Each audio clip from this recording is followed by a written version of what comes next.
नमस्कार दोस्तों, कैसे हैं आप सभी? मैं हूँ आपकी प्यारी श्रेया और अभी हम निकल चुके हैं ग्राउंड रिपोर्टिंग पर और आज हम आए हैं लखनऊ की सड़कों पर। आप देख सकते हैं मेरे ठीक पीछे एक घंटाघर है, यानी कि हम अभी ओल्ड लखनऊ यानी पुराना लखनऊ में मौजूद हैं और अभी हम लखनऊ की जनता से जानेंगे कि आजम खां की रिहाई पर उनके क्या विचार हैं, वो क्या कहना चाहते हैं और भी बहुत सारे कई मुद्दे सामने निकल कर आएँगे जिन पर हम लोगों से बातचीत करेंगे और जानेंगे और वो चीज़ें आप तक पहुँचाएँगे। साथ ही 1 हफ्ते के भीतर कई बड़े लोगों की जो है जेल से रिहाई हुई है, जैसा कि आप जान ही सकते होंगे कि पहले आजम खां छूटे, फिर सोलंकी जी छूटे और इसके ठीक बाद मतलब आज दोपहर में सॉरी कल रात में छूटे हैं उमर अंसारी। तो हम उस पर भी जानेंगे कि लोगों की क्या राय है कि 3 लोगों का अचानक से जेल से छूटना, इस पर उनके क्या विचार हैं, ये हम उनसे जानेंगे। तो देखने के लिए बने रहिए मेरे यानी श्रेया के साथ। ये बताइए आजम खान जेल से अभी वापस आए हैं कुछ ही दिन पहले, क्या कहना चाहेंगे उस पर आप? हम ये चाहेंगे आजम खां जिस पार्टी में इसी पार्टी में रहे और हुँ, मजबूत ख्यालात अपने रखे रहे, इधर इधर ना भागे तो बेहतर है। हुँ, और इनसे बेहतर नेता नहीं कोई। हुँ। ऐसा ये क्या किया जो इनसे बेहतर? ऐसा ये किया है कि विकास जो अखिलेश ने की है तो आजम खां की वजह से इधर की विकास की है। हुँ, और ये दोनों नेता का होना जरूरी है, नहीं ये तो सब बेच के खा ले रहे ना। हुँ। ये कौन बेच के खा ले रहा था? BJP party. बीजेपी बेच के खा रही है इसलिए आप चाहते हैं कि आजम खान आए? बिल्कुल। हुँ, और कोई मसला पड़ा तो हम लोग सब पब्लिक साथ में जेल भी जा सकते हैं, ऐसी कोई वो खास बात नहीं है। हुँ। सारी पब्लिक इतना प्यार है देख रहे हैं कि आजम खान के लिए जेल चले जाएँगे। और क्या। हुँ, क्यों इतना विकास किया है कि उनके कारण गरीब आदमी रोटी खा रहा है यहाँ भाई। हुँ, तो आजम खां को कैसे भूल जाएगा आदमी। हुँ, आजम खां है, अखिलेश हैं और उनकी मजबूत पार्टी जो है, हुँ, तो इससे बेहतर कोई पार्टी यूपी चला नहीं पाएगी। हुँ, लूट मारी डकैती, हुँ, आज पैसा बंद करो, हुँ, कल ये करो, परसों वो करो। इन्हीं ने विकास क्या किया? सिया विदेश घूमने के अलावा इन्हीं ने किया क्या है? हुँ, कहीं पे कोई विकास की है बीजेपी ने? अगर की हो तो कोई इनका नेता बताए कि हाँ हमने यहाँ विकास किए। सिवा झगड़ा कराना, फसाद कराना, इसके अलावा क्या है बीजेपी पास? हुँ। क्या झगड़े थे सर? अरे ये तासुब जब हिंदू मुसलमान लड़ जाए, सिया सुन्नी लड़ जाए, इसके अलावा और क्या है? अभी बरेली में क्या कराया? हुँ, दंगा ही तो इन्हीं ने कराया, और क्या है? ये सब होना चाहिए। हुँ। मानता एक होना चाहिए, कोई हो किसी भी धर्म का हो, मानता एक होना चाहिए। खबरें तो इस तरीके की भी सामने आई थी कि पुलिस पर पथराव हुआ जिस कारण ये लाठीचार्ज वगैरह कराया गया था। देखिए, किसी को कोई कुत्ता नहीं काटे जो वो अपने आप मारने लगेगा। हुँ। जब आप जास्ती करोगे किसी के साथ तब अगला। परमिशन नहीं होने के बावजूद वहाँ पर भीड़ इकट्ठा हुई थी इस्लामिया ग्राउंड पर, तो ये चीज़ें तो सही नहीं थी ना? भाई, हर भीड़ भीड़ जो लगती है तो पार्कों में लगती है, हुँ, चौराहों पे लगती है। हुँ, क्यों लगती है चौराहा? आप क्यों बनाते हो जो भीड़ लगे? हुँ, ना लगाइए, ना बनाइए चौराहे जो भीड़ लगे। हुँ, ना बनाइए पार्क में जहाँ भीड़ लगे। हुँ, और जहाँ हुँ, पार्क होगी, हुँ, पब्लिक का रुकने का साधन होगा, वहां तो भीड़ होगी। हुँ, परमिशन क्या है? हुँ। पर अगर उनको जुलूस उठाना होता तो परमिशन। दादा क्या नाम है आपका? मोहम्मद सलीम। ये बताइए आजम खान की रिहाई अभी कुछ दिन पहले हुई है और लोग बहुत खुश हैं, हमारी लखनऊ की जनता तो उन्हें बहुत बेहद पसंद करती है, प्यार करती है। आप क्या कहना चाहेंगे? आपकी क्या मैं अहमियत उनके दिल में? दिल में अहमियत बहुत है उनकी, बहुत अच्छे आदमी हैं, बहुत शरीफ आदमी हैं हुँ, और पब्लिक की सोचते हैं, पब्लिक को जीने नहीं दे रही। हुँ, और जो है हुँ, पब्लिक जीने नहीं दे रही और करना बहुत कुछ चाहते हैं वो, हुँ, इसीलिए। हुँ, और उसका क्या नाम है कि हुँ, कोई लखनऊ में सही जी नहीं रहा है। हुँ, पार्टी ये बीजेपी की जो पार्टी है, हुँ, ये बहुत बेकार पार्टी है। हुँ। ये क्यों क्यों बेकार क्यों है? बेकार इसलिए है कि वो मुसलमानों को साथ नहीं दे रही है, हुँ, वो अपने कास्ट वालों को साथ दे रही है, हुँ, हुँ, और कोई बात नहीं। हुँ, और ना कोई चीज़ बनती है, ना कोई चीज़ सस्ती, सब महंगी चीज़ें हैं हुँ, और हर चीज़ पे वो लगा है टैक्स। हुँ। तो ये सब कैसे क्यों अभी लगा? तो कुछ चीज़ें सस्ती हुई हैं, जीएसटी कम हुआ है। जीएसटी कम हुआ है ना खाली, हाँ, कुछ चीज़ें क्या, मसाले मसाले सब महंगे हैं, सिगरेटें महंगी हैं, हर हुँ। चीज़ें महंगी हैं। तो धूम्रपान तो सेहत के लिए हानिकारक होता है ना? हाँ, वो बात सही है आपकी, हुँ, मगर पब्लिक तो खाती है, हुँ, तो उसके लिए क्या कर सकते हैं हुँ, भाई? जब आप हुँ, कारोबार चलेगा, हुँ, जभी तो पब्लिक चलेगी, जब हुँ। कारोबार नहीं चलेगा पब्लिक जिएगी कैसे? किस पार्टी में आज़म खान की वापसी चाहते हैं आप लोग? समाज पार्टी में। हुँ, बीजेपी की हुकूमत नहीं चाहते हम लोग। हुँ। हाँ। बीजेपी की हुकूमत नहीं चाहते हैं। नहीं। आप क्या कहना चाहेंगे इस मुद्दे पर, आपकी क्या राय है? नहीं, हम तो बीजेपी की तरफ जाएंगे भैया। हाँ। हाँ, इसलिए मोदी ने बहुत कुछ किया है सबके लिए। हम्म। हम्म, जैसे?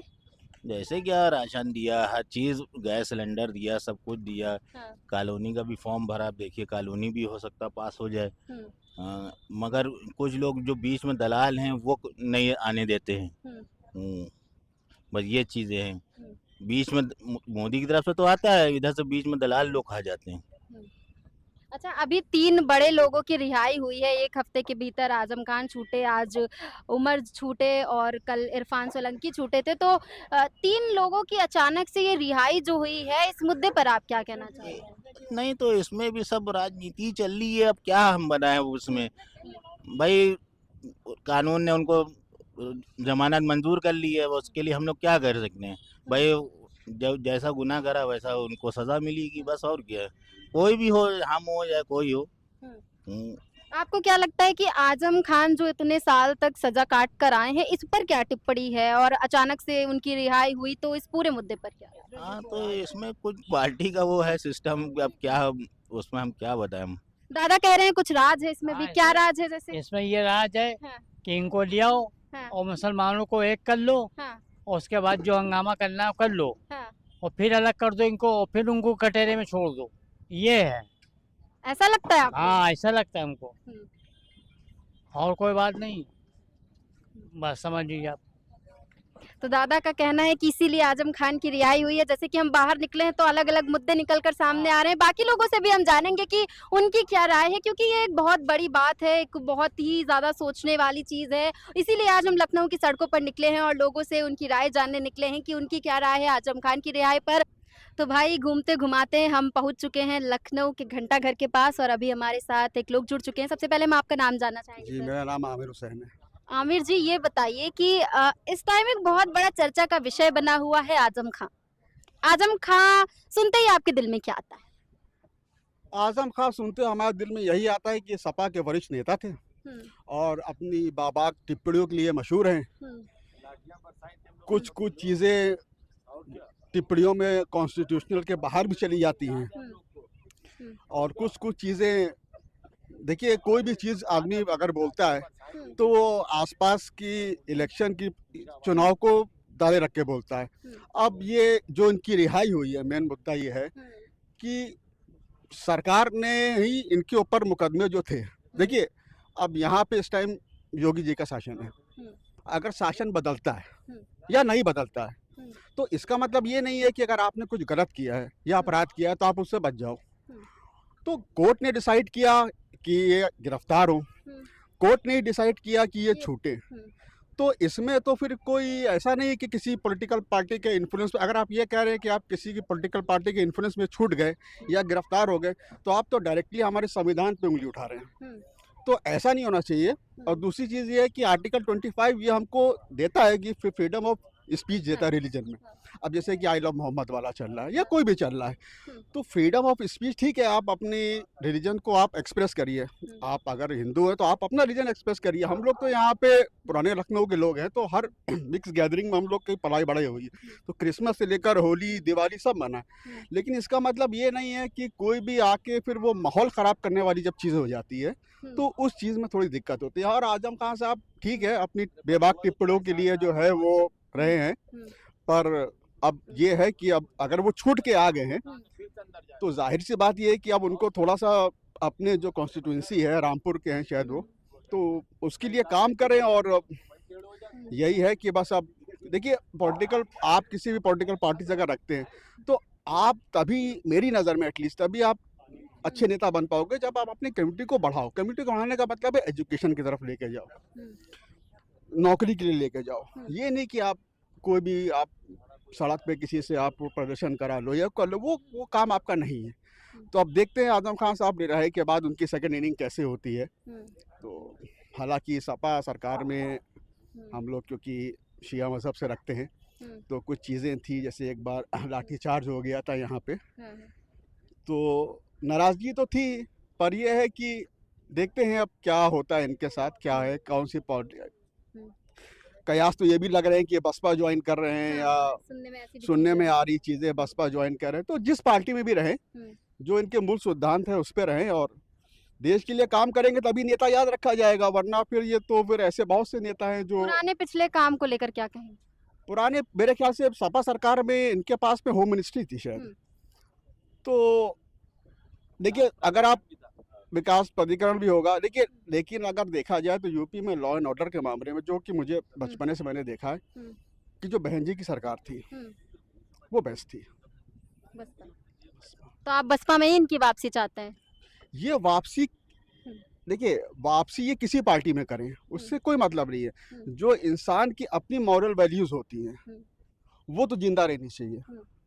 अब शिवपाल जी अगर किसी और पार्टी में चले जाएं हम्म। या बीजेपी का कोई बड़ा मंत्री किसी और पार्टी में आ जाए, हम्म। तो जो उनकी मॉरल वैल्यूज हैं हम्म। तो उस पे काम हो। पार्टी किसी में भी चले उससे कोई मतलब। अब आदमी कहता है बसपा सिर्फ एक ट्विटर पार्टी बन के रह गई है, सिर्फ ट्वीट होती है। हम्म। और बहन जी का मेरे ख्याल से उनसे ज़्यादा तो लोकप्रिय इस टाइम पे चंद्रशेखर रावत जी हो गए, हम्म। क्योंकि वो जमीनी नेता है, काम करा है। हम्म। तो जो काम करेगा हम लोग उसका वेलकम करेंगे। हम्म। अब जो काम नहीं करेगा, सिर्फ हवाबाजी टिप्पणियाँ होंगी, तो उससे कोई फायदा है नहीं। क्योंकि देश वैसे ही आप जान रहे हो, यूपी बिहार में इतना ज़्यादा राजनीतिक इन्फ्लुएंस और हो गया है धर्म के आधार पे। तो अब ये बस होना चाहिए, क्योंकि एक माँ बाप अपनी पूरी जमा पूंजी लगा के एक बच्चे को बिल्कुल तैयार करता है पढ़ाई के लिए।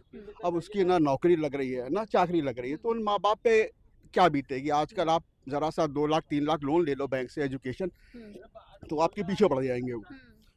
तो मुद्दे ये हैं कि यार युवा के लिए आप क्या कर रहे हो, उनके रोजगार के लिए क्या कर रहे हो, अपनी कम्युनिटी के लिए क्या कर रहे हो। तो ये ज़रूरी चीज़ है, जिस पार्टी में रहें उस पार्टी में ये मुद्दे उठाएं, क्योंकि मुस्लिम में बहुत पिछड़े लोग भी हैं, तो उनके लिए मुद्दे उठाएं जिस पार्टी में रहें। और अगर वो पावर में आ जाती है तो फिर उसी सिद्धांतों पे काम भी करें। सिर्फ मैनिफेस्टो की बात नहीं है, उस पर काम भी होना चाहिए। तो ठीक है, कोर्ट ने इनको माना था और कोर्ट ने इनको वो दिया है, बेल दी है, तो ठीक है। कोर्ट की नज़र में जो भी इनके वकील ने या इनकी पार्टी ने जो प्रमाण रखे होंगे, कोर्ट को समझ में आया होगा, तो न्यायपालिका के हिसाब से सही है। अब आप आगे ये क्या करते हैं ये तो आजम खान साहब ही जानते। बहुत बहुत शुक्रिया आपका। तो एक और युवा हमारे साथ जुड़ चुके हैं, हम उनसे भी जानेंगे। सबसे पहले हम आपका नाम जानेंगे। मेरा नाम आर्यन मिश्रा है। आर्यन जी, ये बताइए कि एक हफ्ते के भीतर 3 बड़े लोगों की रिहाई हुई है, जैसा कि आप देख रहे होंगे, खबरों के माध्यम से आपको पता चल रहा होगा। तो इस मुद्दे पर आपकी क्या राय है और क्या कहना चाहेंगे? और सबसे मेन मुद्दा जो हमारा है वो है आजम खां, उन पर आप क्या कहना चाहेंगे? देखिए, आजम खान साहब की रिहाई हुई है, मुबारकबाद। इरफान सोलंकी साहब बाहर आए हैं, मुख्तार अंसारी जी के बेटे बाहर आए हैं। ये संयोग है या प्रयोग? सवाल ये होना चाहिए कि पिछले कई सालों जब से उत्तर प्रदेश में भारतीय जनता पार्टी की सरकार बनी है, ये तीनों लोग जेल में हैं। कभी अंदर रहते, कभी बाहर रहते हैं, लेकिन तीनों की पिछले 10 दिन के अंदर बाहर आना। और प्रदेश में जो माहौल चल रहा है, आपने कानपुर में देखा होगा, बरेली में देखा होगा, तो पूरी वाराणसी में भी देखा, बनारस देखा, पूरे प्रदेश में भारतीय जनता पार्टी पूरे प्रदेश को दंगे में झोंकना चाहती है, सांप्रदायिकता का माहौल पैदा करना चाहती है। तो कहीं ना कहीं से ये तीनों लोग को जो बाहर आए हैं, इसमें भारतीय जनता पार्टी का पूरा हाथ है। ऐसा क्यों लग रहा है आपको? अभी देखिएगा, ये तो आप बहुत अच्छे से जानती हैं कि ये संयोग है या प्रयोग। इसका जवाब बहुत अच्छे से जानती हैं कि मैं क्या कहना चाह रहा हूँ और ये क्यों लाए गए हैं, प्रदेश का क्या माहौल होने जा रहा है। जो बरेली में हुआ, वहाँ बुलडोजर चल रहा है, जिस पे चलना चाहिए तौकीर रजा पे, जो वहाँ के मौलाना है उन पे नहीं चला, उनके करीबियों पे चल रहा है। जो मेन संयोजक है उन पे क्यों नहीं चल रहा है? सुनियोजित तरीके से साजिश है। जब पहले से ऐलान कर दिए कि प्रदर्शन होगा, रैली होगी जुमे की नमाज के बाद, तो क्या वो डिटेंशन नहीं हो सकता था उनका? वो डिटेन कर लेते आप। हम लोगों को तो पुलिस लगा देती है, जब हम लोग धरना देते हैं तो लगातार पुलिस डिटेन कर लेती है, उन लोग क्यों नहीं किया? तो कहीं ना कहीं भारतीय जनता पार्टी की सोची समझी साजिश के तहत पूरे प्रदेश का माहौल बिगाड़ा जा रहा है, क्योंकि पूरे प्रदेश में जो आम जनमानस है उसके जो असल मुद्दे हैं, बेरोजगारी, स्वास्थ्य सुविधा, शिक्षा, उस मुद्दे से भटकाना चाहती है सरकार। लेकिन सब लोग समझ चुके हैं 2027 में इनकी विदाई तय है और गोरखपुर का जो मठ है वो खुल चुका है। तो आज जब हम लखनऊ की जनता से कुछ सवाल जवाब करने निकले थे, तो अभी हमने बहुत सारे लोगों से बात की है। अभी हमें एक ये पान वाले दादाजी दिख चुके हैं, हम इनसे भी जानेंगे कि इनकी क्या टिप्पणी है, इनकी क्या राय है, ये क्या इस विषय में बोलना चाहते हैं। बहुत बहुत नमस्कार आपको, कैसे हैं आप? ठीक है, आप क्या लोगों नाम की है दुआ आपका? है। क्या नाम है? हमारा नाम है अंसार हुसैन। क्या कहना चाहेंगे आजम खान की रिहाई पर? एक हफ्ते के भीतर 3 बड़े लोगों की रिहाई हुई है, जेल से छूटे हैं। आजम खान की क्या अहमियत है आपके दिल में? बहुत बहुत अच्छी बात है, छूट गए हम्म, हैं तो वो अच्छे आदमी हैंगे जब भी छूट गए जल्दी, नहीं तो इस कदर मुकदमे थे उनके पास में, 86-87 मुकदमे थे, उनको ऊपर लाद दिए थे। हम्म, अच्छा हुआ छूट गए, मुकदमे गलत थे जब भी तो वो छूट गए, हम्म, सही होते तो सारी जिंदगी जेल में रहते। हम्म। हाँ, और क्या कहना चाहेंगे आप? अच्छे आदमी हैं, अच्छा हुआ छूट गए। आगे क्या चाहते हैं? उनकी राजनीति में वापसी चाहते हैं आप लोग? हाँ बिल्कुल होना चाहिए, राजनीति में वापसी होना चाहिए उनकी। हमारे साथ एक और युवा जुड़ चुके हैं, हम उनसे भी जानेंगे। सबसे पहले आप अपना नाम बताइए। मेरा नाम अहमद रजा खान है। अहमद जी, ये बताइए कि एक बहुत बड़ी खबर सामने आई है अभी 3-4 दिन पहले, आपने सुना होगा कि आजम खान की रिहाई हुई है और ये एक बड़ा मुद्दा है। तो इस पूरे मुद्दे पर आप क्या कहना चाहेंगे कि 3 बड़े लोगों की इन 10 दिन के भीतर रिहाई पर आपकी क्या राय है? देखिए, हैरत तो है कि जो सरकार मुसलमानों के साथ इतनी मतलब उतावली थी कि हम इनको जेल में बंद कर देंगे, बुलडोजर चला देंगे और तमाम सारे मुद्दे लेके आ रहे थे, और अचानक एक बार मुद्दा उठता है कि मायावती जी ने लोगों से मुलाकात की, फिर आजम खान की रिहाई हुई, फिर और लोग की भी रिहाई होती है। तो ये एक आम व्यक्ति के मतलब मन में एक धारणा तो होती है कि भाई ऐसा अचानक कैसे हो गया कि लगातार सबकी रिहाई हो रही है। लेकिन रिहाई से पहले भी सवाल उठता है कि ये लोग तो वो तमाम लोग थे जिन पर सरकार का दमन चला, जिन्होंने बार बार ये किया कि मुसलमानों को आइडेंटिकल रूप से प्रताड़ित करने के लिए इनको गिरफ्तार किया गया और अचानक रिहाई कर दी गई। तो बड़ा सोचनीय मुद्दा है, लेकिन उससे पहले भी ये सोचना चाहिए था कि जो सरकार एकदम दमन चाहती थी, जो आजम खान जैसे व्यक्ति को जो कितनी बार 11 बार शायद विधायक रह चुके हैं, सांसद रह चुके हैं, राज्यसभा सांसद रह चूके हैं, मंत्री रह चुके हैं, उनको मुर्गी चोरी, किताब चोरी और तमाम चीज़ों में उलझा के गिरफ्तार किया था। हाँ, उनको गिरफ्तार किया गया था। और मतलब चूंकि जो भी बड़े नाम थे उस पर प्रताड़ना, जैसा अभी आप मौजूदा देख लीजिए बरेली में जिस तरह की हिंसा मतलब पुलिस के द्वारा की गई और सरकार के द्वारा की गई, तो बड़ा सोचनीय विषय है कि अचानक इतने तीनों लोगों को लगातार मतलब 1 बाय 1 करके कैसे रिहा किया जा रहा है।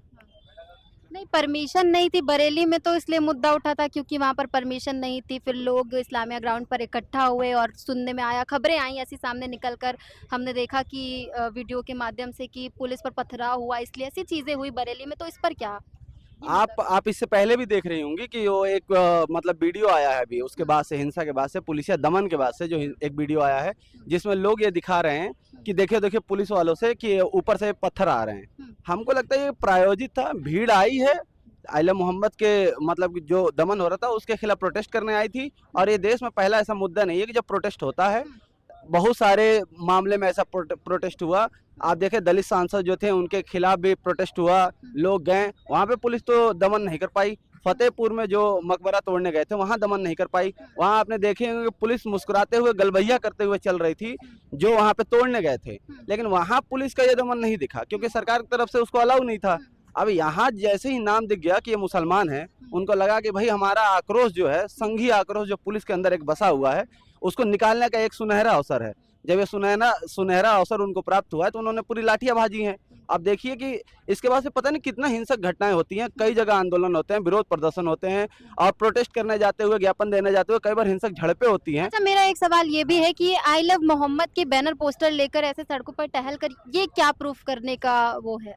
इसका आई क्या? लव महादेव का भी जो नहीं, लेकर वो चल तो रहा है। उसके बदले में आया, ठीक है, आई लव नहीं, मोहम्मद, ये चीजें तो कहीं से सही नहीं है ना। नहीं, कहाँ से सही नहीं है? धार्मिक स्वतंत्रता है, संविधान धार्मिक स्वतंत्रता की बात करता है। अगर हम आई लव मोहम्मद कह रहे हैं तो आप आई लव महादेव कह लीजिए, कोई क्रिश्चियन है आई लव जीसस कह ले, कोई अगर अचानक से चीजें कैसे निकल कर सामने आ रही हैं? अचानक से सब एकदम जातिवाद क्यों? ये जातिवाद नहीं है, पहले तो इसको क्लियर। धर्म। धर्मवाद भी देखिए, जब आप किसी चीज पे प्रताड़ना करते हैं, जब आप कहते हैं कि आपको ये नहीं करना है, तो जो ह्यूमन नेचर है वो कहता है कि नहीं हम इस चीज को करेंगे। और जब आप जुल्म ज्यादती एक धर्म और मजहब के खिलाफ आप कर रहे होंगे, तो जब देखेगा, और देखिए सबके सबसे प्रिय हैं, जो भी नजर रखता है, जो मतलब कि मतलब पढ़ता लिखता है महापुरुषों के बारे में, सब एक सम्मानीय है, नबी करीम सल्लल्लाहु अलैहि वसल्लम सबके बीच में सम्मानीय है।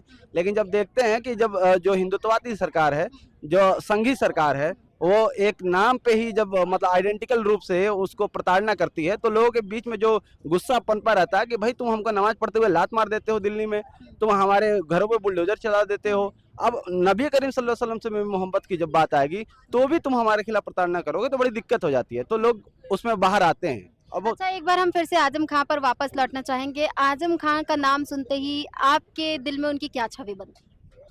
बहुत बेहतरीन नेता इस प्रदेश के, उन्होंने जो सबसे बड़ी गलती कर दी वो है कि मुसलमानों को शिक्षा देने के बारे में सोच लिया, एक यूनिवर्सिटी बना दी और उसी का उनको पूरा झेलना पड़ रहा है। उससे पहले ऐसा कभी नहीं हुआ था। सरकार में उनकी वापसी का क्या कहना चाहेंगे? क्या चाहते हैं किस पार्टी से वापस आए वो?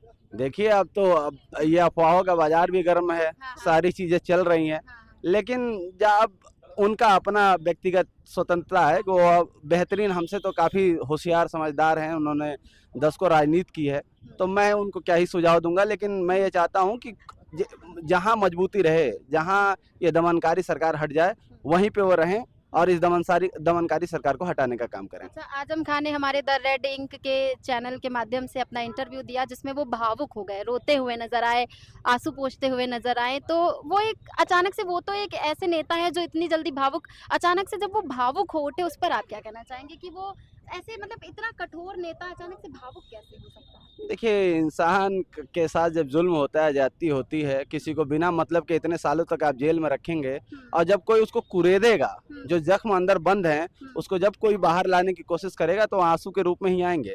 जैसे सरकार के सामने सब बेबस है, सरकार ने तो देख लिया कि आप मुसलमान हैं तो आपके खिलाफ दमन होगा। आप कौन हैं इससे कोई मतलब नहीं है, आप मुसलमान हैं, यही आपका जुर्म है, तो आपके साथ दमन होगा।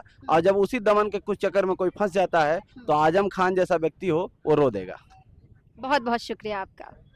तो जैसा कि आप सभी ने देखा कि अभी जब हम लखनऊ की सड़कों पर निकले और लखनऊ की जनता से बात की, लोगों से बातचीत की, तो कुछ चीज़ें इस तरह से निकल कर आई सामने। कुछ लोग बोलने से मना किए तो कुछ लोगों ने इस मुद्दे पर खुलकर बोला कि अचानक से 10 दिन के भीतर 3 बड़े लोगों की रिहाई के पीछे के क्या राज थे। कुछ लोगों ने कहा कि ये राज नहीं, ये एक सोची समझी साजिश है और हो सकता है कुछ बड़ा होने वाला है। अब क्या कुछ होने वाला है वो तो आने वाला वक्त बताएगा। ऐसी ही खबरों के लिए देखते रहिए द रेड इंक। मैं हूँ आपके साथ श्रेया।